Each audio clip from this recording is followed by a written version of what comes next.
Praise the Lord. தேவனுக்கு மகிமை உண்டாவதாக.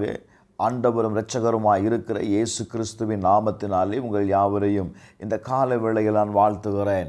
இந்த நாளுக்கான தேவனுடைய வார்த்தை நீதிமொழிகள் 18வது அதிகாரம் 21வது வசனம். மரணமும் ஜீவனும் நாவின் அதிகாரத்தில் இருக்கும், அதில் பிரியப்படுகிறவர்கள் அதன் கனியை புசிப்பார்கள் என்று எழுதப்பட்டிருக்கிறது.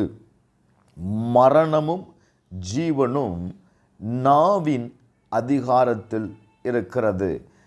Death and life are in the power of tongue. Glory to God. மரணமும் ஜீவனும் நாவின் அதிகாரத்தில் இருக்கிறது. என கண்பானவர்களே, நாம் பேசுகிற வார்த்தையை குறித்து நாம் கவனமாயிருக்க வேண்டும். நம்முடைய முழு வாழ்க்கையையும் கண்ட்ரோல் பண்ணக்கூடியது வார்த்தை. உங்களுடைய இலக்கை அடைய வைப்பது என்ன தெரியுமா? உங்களுடைய வார்த்தை. இன்றைக்கு நாம் சாதாரணமாய் பேசுகிறோம். சிலர் என்ன பேசுகிறோம் என்கிறதை நிதானிக்கிறது கிடையாது. பேசி முடிந்த பிறகு ஐயோ இப்படி நடந்து விட்டதே, நான் அப்படி பேசியிருக்க கூடாது என்று யோசிக்கிறார்கள். வேதம் சொல்லுகிறது, உன் வாழ்க்கையின் ஒவ்வொரு பகுதியும் ஒவ்வொரு அசைவும் உங்கள் வாயின் வார்த்தையில் இருக்கிறது. மத்தேயு எழுதின சுவிசேஷம் 12வது அதிகாரம் 37வது வசனத்தை வாசிக்கும் பொழுது, உன் வார்த்தைகளினாலே நீதிமான் என்று தீர்க்கப்படுவாய், அல்லது உன் வார்த்தைகளினாலே குற்றவாளி என்று தீர்க்கப்படுவாய். 36வது வசனத்தை வாசிப்பீர்களே ஆனால், மனுஷர் பேசும் வீணான வார்த்தைகள் யாவையும் குறித்து நியாயத்தீர்ப்பு நாளிலே கணக்கு ஒப்புவிக்க வேண்டும் என்று உங்களுக்கு சொல்லுகிறேன். என கண்பானவர்களே, நான் பேசுகிற ஒவ்வொரு வார்த்தையும் நீங்கள் கவனமுடையவர்களாயிருக்க வேண்டும். வேதம் சொல்லுகிறது, நாம் பேசுகிற ஒவ்வொரு வார்த்தைக்கும் நாம் கணக்கு ஒப்புவிக்க வேண்டும். இன்றைக்கு அநேக பேர் தன்னுடைய வார்த்தையினால் சிக்குண்டு விடுகிறார்கள். நீதிமொழிகள் 10வது அதிகாரம் 19வது வசனத்தை வாசிக்கும் போது, சொற்களின் மிகுதியினால் என்ன உண்டாகுமா? பாவம் உண்டாகும் என்று எழுதப்பட்டிருக்கிறது. நீதிமொழிகள் 12வது அதிகாரம் 13வது வசனத்தை வாசிக்கும் போது, துன்மார்க்கனுக்கு அவன் உதடுகளின் துரோகமே கண்ணி என்று எழுதப்பட்டிருக்கிறது. அப்ப நம்முடைய வாயின் வார்த்தை தான் அநேக நேரத்தில் நமக்கு என்னவா மாறிவிடுகிறது? கண்ணியாய் மாறிவிடுகிறது.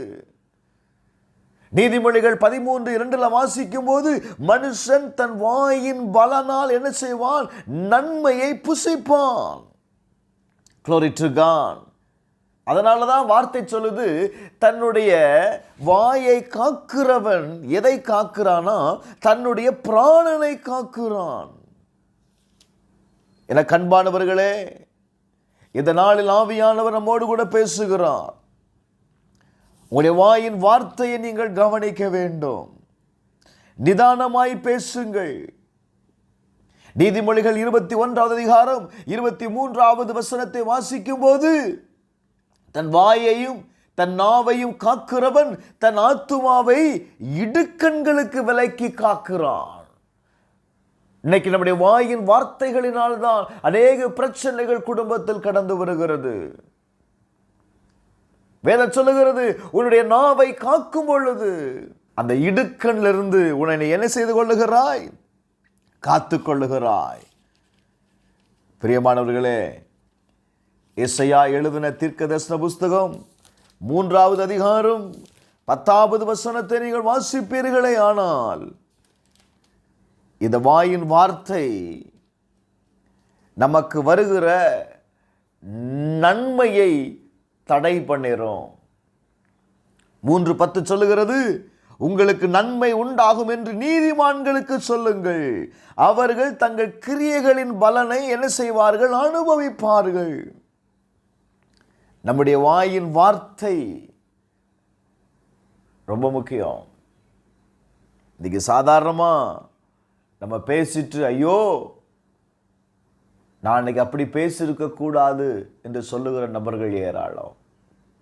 எனக்கு அன்பானவர்களே, இன்னைக்கு நம்முடைய வாழ்க்கையில் கவனித்து பார்ப்பீர்களே ஆனால் நாம் பேசின வார்த்தைகள் தான் அநேக இடுக்கண்கள் வருவதற்கு, அநேக பிரச்சனைகள் வருவதற்கு, நம்முடைய நன்மையை தடை பண்ணுகிறதற்கு எல்லாவற்றிற்கும் காரணம் நம் வாயில் வார்த்தைகள். இன்றைக்கு ஆண்டவர்கிட்ட ஒப்பு கொடுப்போமா? ஆண்டவரே, என் வாயின் வார்த்தைகளை மன்னியும். என்னுடைய ஆசீர்வாதத்தை தடை பண்ணுகிற ஏதாவது வார்த்தைகளை நான் பேசியிருப்பேனே ஆனால் உம்முடைய கல்வாரி இரத்தத்தினால் என்னை மன்னியும் ஆண்டவரே. எங்களை மன்னியும், எங்களுடைய மீறுதல்களை மன்னியும். உம்முடைய ஆசீர்வாதத்தை பெற்றுக்கொள்ள, நன்மையை பெற்றுக்கொள்ள இந்த நாளில் நான் ஒப்பு கொடுக்கிறேன். இயேசுவின் நாமத்தில் ஜெபிக்கிறேன் பிதாவே, ஆமென்.